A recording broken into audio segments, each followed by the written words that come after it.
Winnipeg's arson zone. Is a firebug on the prowl? Home again. Pete Rose comes back to baseball. And taxi, taxi, taxi. 1,618,000 miles.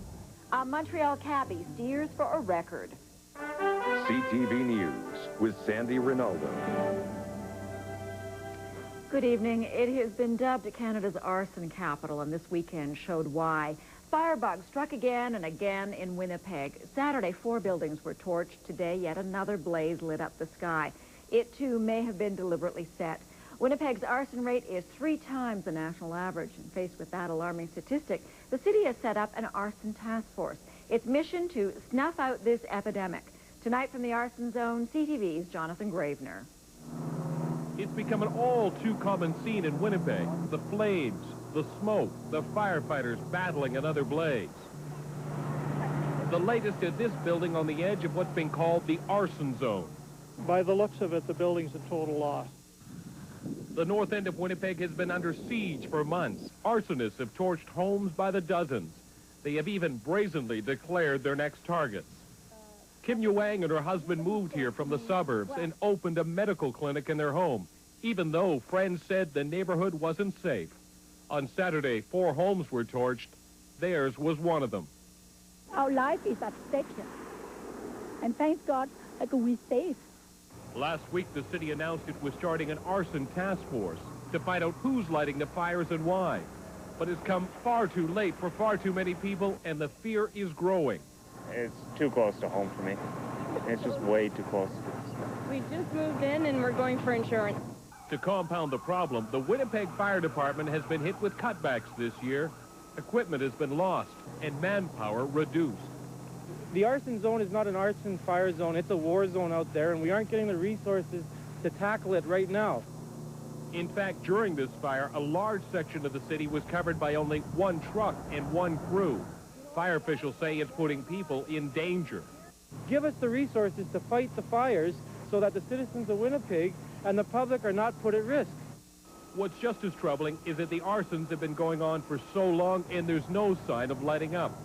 Many people suspect it's not the work of just one person, but the act of many. Jonathan Gravener, CTV News, Winnipeg.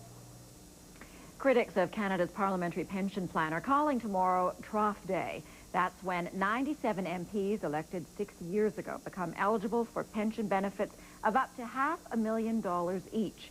Among those in line, 4 Reform Party members who once bitterly denounced the index pensions as a ripoff of taxpayers' dollars.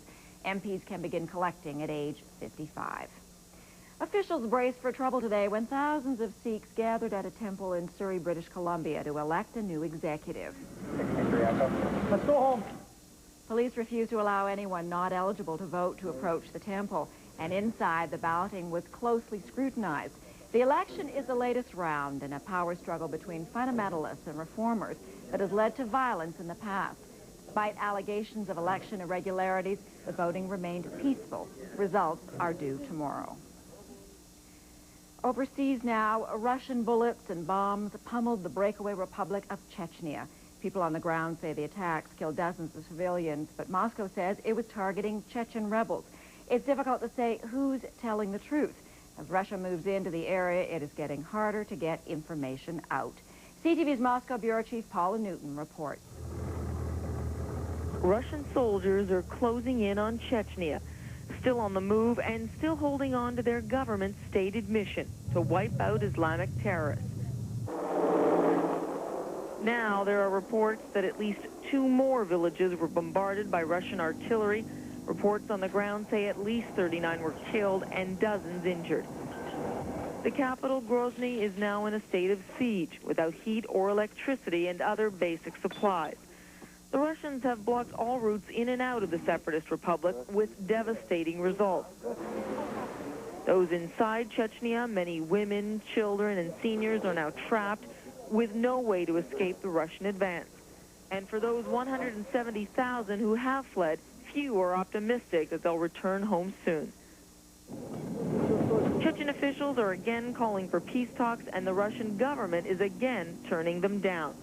Because Chechen-based guerrillas are like a phantom enemy, deeply dug in and rarely seen, Russian attacks are imprecise and arbitrary.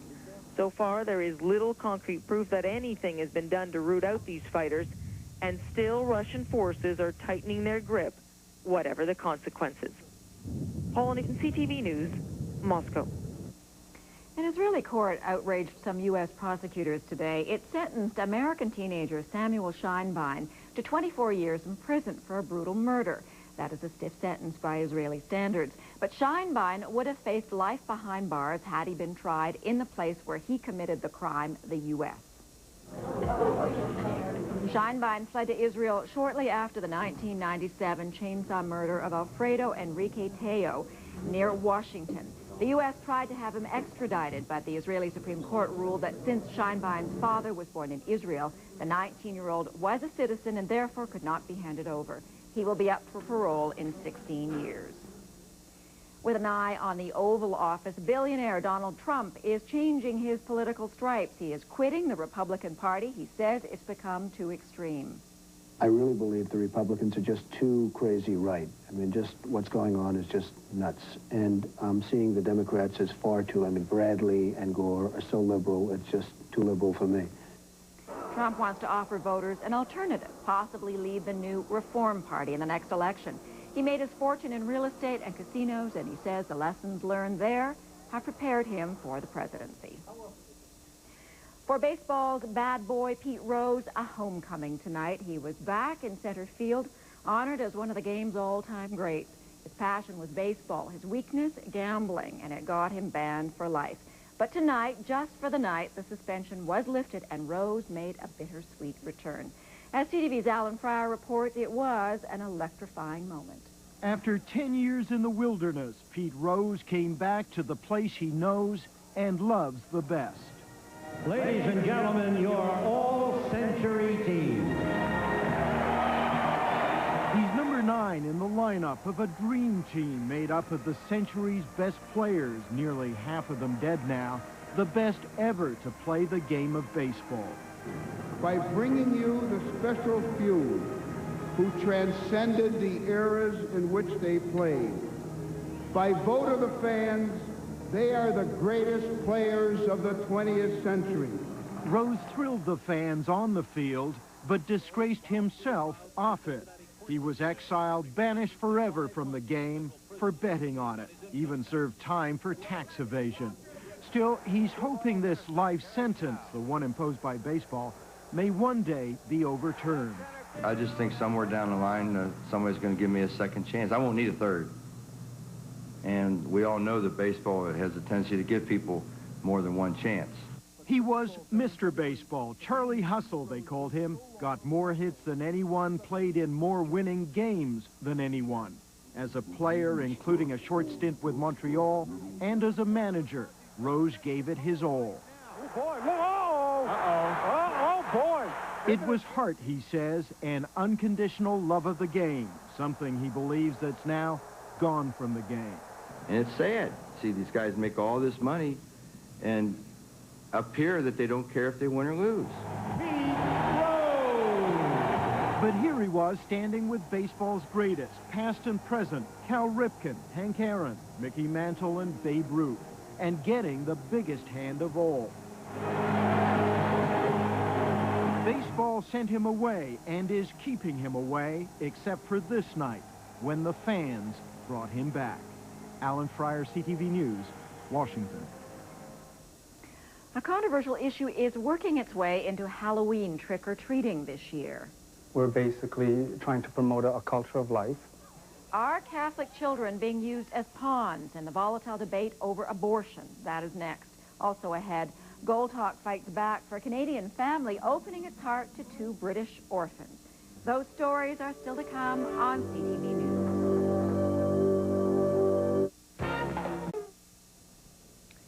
Canadian children are counting down to Halloween and their once-a-year chance to dress up and collect treats for themselves and cash for charity. But in Toronto this year, the abortion debate is threatening to haunt the festivities. CTV's Jennifer Fraser explains. As children in Toronto go out trick-or-treating this Halloween, those attending Catholic schools may be asking for a donation to Aid to Women. It's neither Catholic nor is it a charity. It's a political anti-abortion group. And our children, my children, your children, the children in Catholic schools are being used as pawns. Pawns, according to House, because the Aid to Women box looks like the well-known UNICEF collection box. The Toronto Catholic School Board stopped collecting for UNICEF 3 years ago because they disagree with the organization's reproductive education programs. The board refused to comment on why they chose Aid to Women, but UNICEF issued this statement. You have raised the issue of abortion and family planning and have erroneously linked them to UNICEF. UNICEF does not fund, advocate, or support abortion programs now or in the future. It is very evident from the box what we do. Aid to Women is a pro-life pregnancy counseling center. Spokesperson David Hinchy isn't surprised the boxes have become a hot topic. They're for abortion, okay, and we're basically trying to promote a culture of life, which includes we recognize that women need help. Dr. Henry Morgenthaler is well acquainted with supporters of Aid to Women, some of whom have protested in front of his clinics. In fact, Aid to Women is situated right beside an abortion clinic in Toronto. But for Morgenthaler, the issue is clear. Halloween is for children, not for debates. It's designed for children to have fun and to inject anything so sectarian and controversial as anti-abortion, anti-choice, anti-women into this type of thing is completely irresponsible, it's underhanded, and it's dishonest. Both sides agree Halloween should be about children. But for now, the debate over a possible charity or dirty trick continues. Jennifer Fraser, CTV News, Toronto.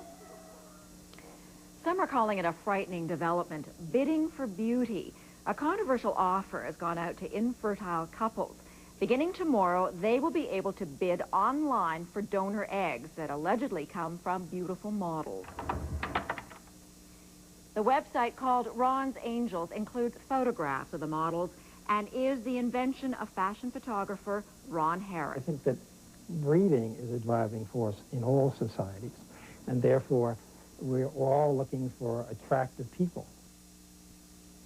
The eggs will be sold to the highest bidder from $15,000 to $150,000. Opponents say it sends the wrong message. It sends the message that the most important attribute for a potential child is how that child looks.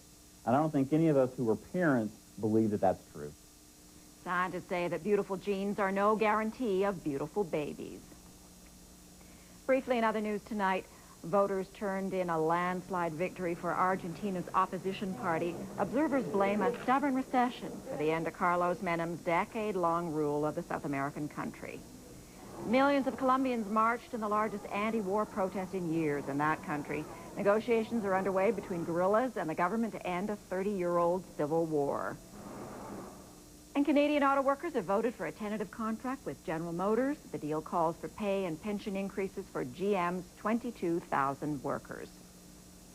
Well, now you could call them Canada's iron couple. Victoria's Lori Bowden and her husband Peter Reid scored a 1-2 finish at the World Triathlon Championship. It's a grueling contest, a 4-kilometer swim, a 180-kilometer bike ride, and a full-length marathon. The first woman across the line, Lori Bowden. And there with a victory hug, her husband, Peter, who finished second in his division. To the boxing ring now, where Mike Tyson's comeback took a shot on the chin. His latest fight barely lasted 1 round when it suddenly ended in controversy. Tyson had thrown a late punch after the bell rang. It was ruled an accidental foul, and the match was stopped. Later, Tyson said he might hang up his gloves once and for all. A Canadian couple is cutting through red tape and breaking down borders to build a loving foster home.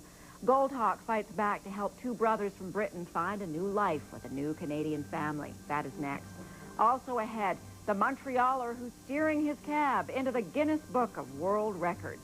Those stories are coming up here on CTV News.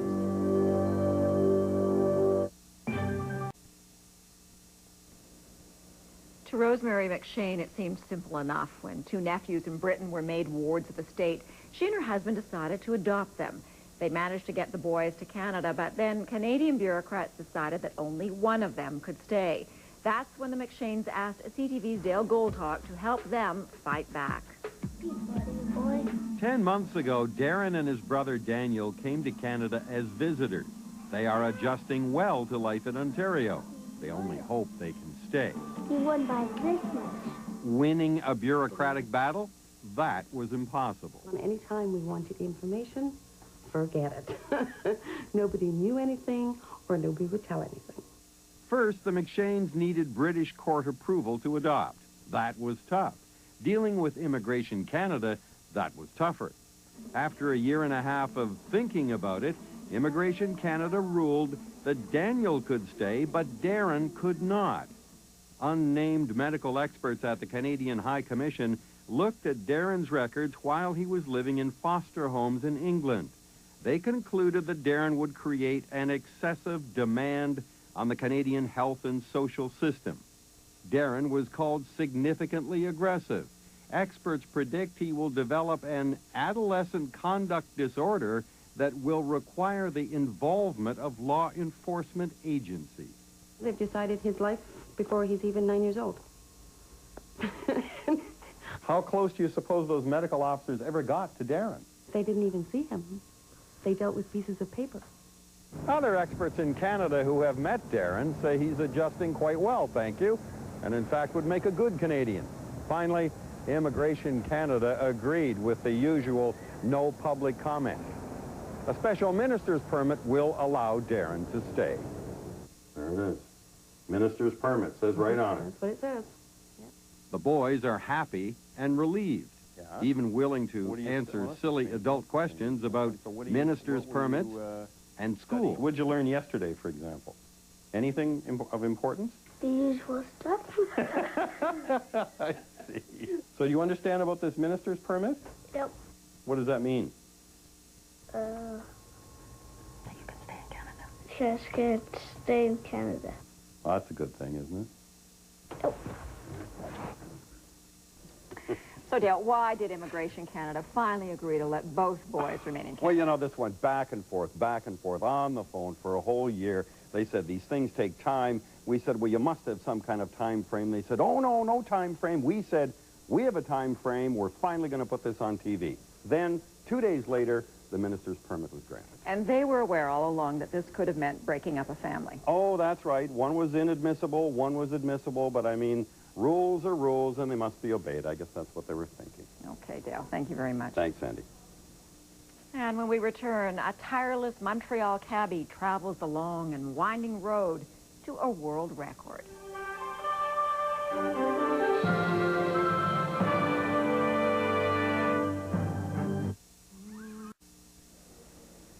His cab is a Montreal institution, and he is a local legend. But now, Joe Vaillancourt is headed for world recognition. Vaillancourt has been driving a taxi in Montreal for longer than most Canadians have been alive. He's chauffeured politicians and rock stars, but at age 73, he's about to pick up the fare of his life. CTV's Scott Laurie explains. Joe Vaillancourt owns Montreal's oldest taxi, a 1963 Plymouth Fury, and he's closing in on a new record.